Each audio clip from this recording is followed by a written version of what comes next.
नमस्कार दोस्तों।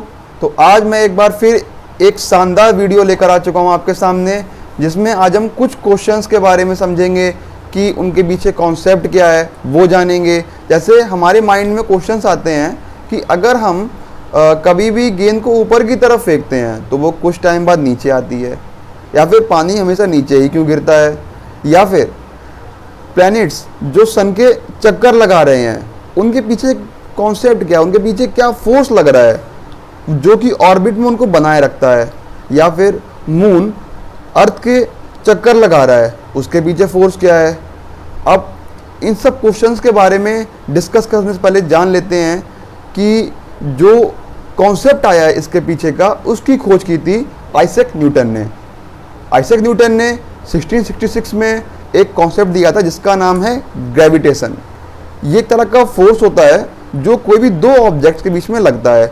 अच्छा, इन्होंने ये कॉन्सेप्ट निकाला कैसे था? जब ये एक दिन पेड़ के नीचे बैठे हुए थे तो सेब इनके सर पर लगा था। ठीक है, जब सेब इनके सर पर लगा गिर के टूट कर, तो इनके माइंड में क्वेश्चन आया कि ये अगर सेब नीचे क्यों गिरता है हमेशा, कभी ऊपर क्यों नहीं जाता, या फिर अगर गिरना ही नीचे तो या तो ये लेफ्ट गिरे या राइट गिरे, बिल्कुल स्ट्रेट क्यों गिरता है।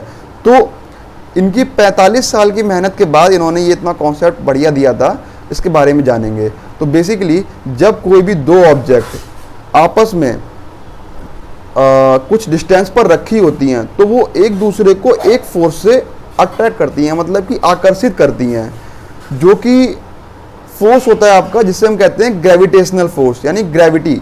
ठीक है, यानी कि अगर कोई ऑब्जेक्ट दो रखी हैं, या सपोज किया एक ऑब्जेक्ट का मास है या वजन है 2 किलोग्राम, एक का वजन है 3 किलोग्राम, और सपोज 3 सेंटीमीटर की दूरी पर रखी हुई हैं वो ऑब्जेक्ट, तो उनके बीच में कुछ ना कुछ फोर्स लगेगा। वो फोर्स आपका होता है ग्रेविटेशनल फोर्स।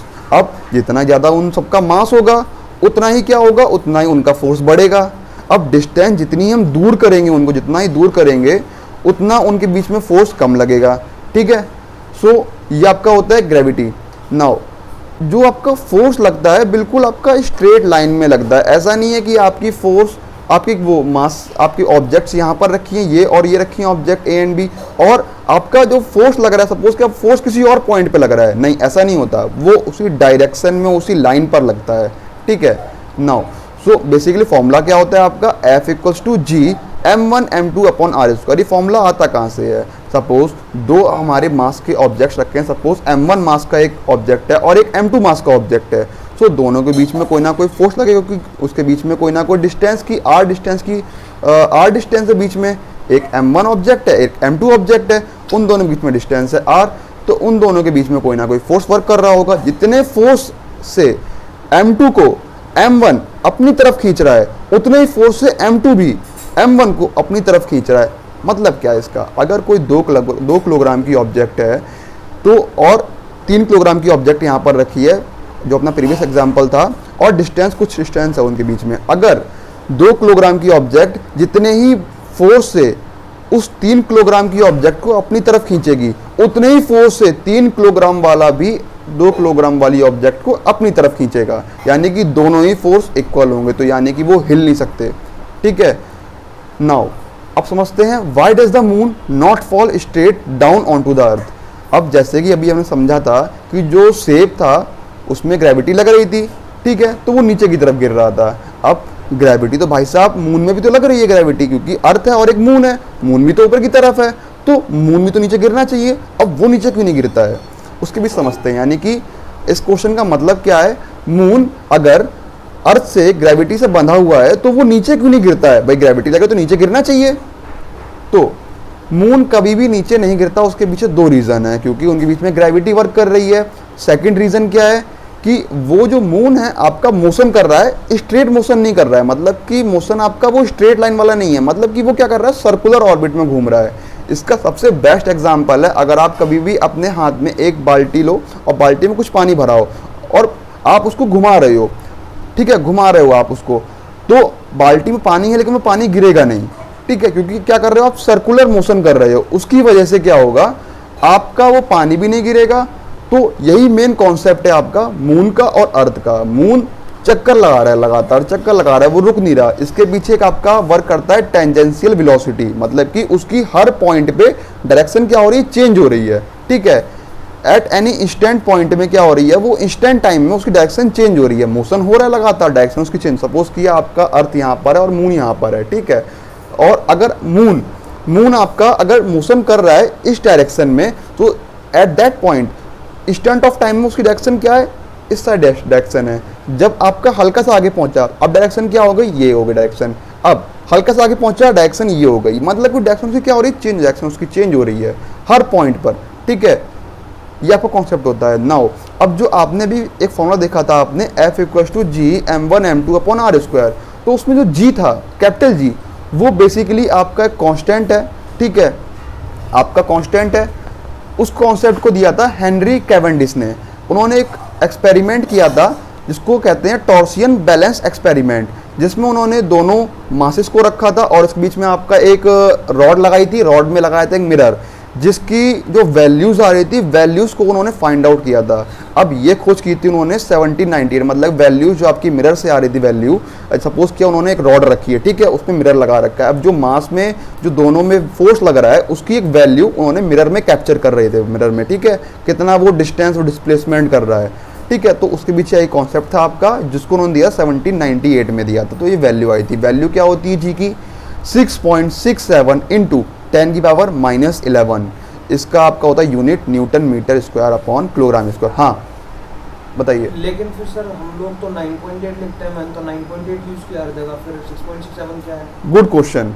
आपका ये कैपिटल जी, ठीक है, आप जिसकी बात कर रहे हो वो होता है आपका स्मॉल जी, यानी कि वो आपकी जो वैल्यू होती है वो आपका होता है ग्रेविटेशनल एसिलेरेशन, ओके, उसकी वैल्यू होती है आपकी 9.8।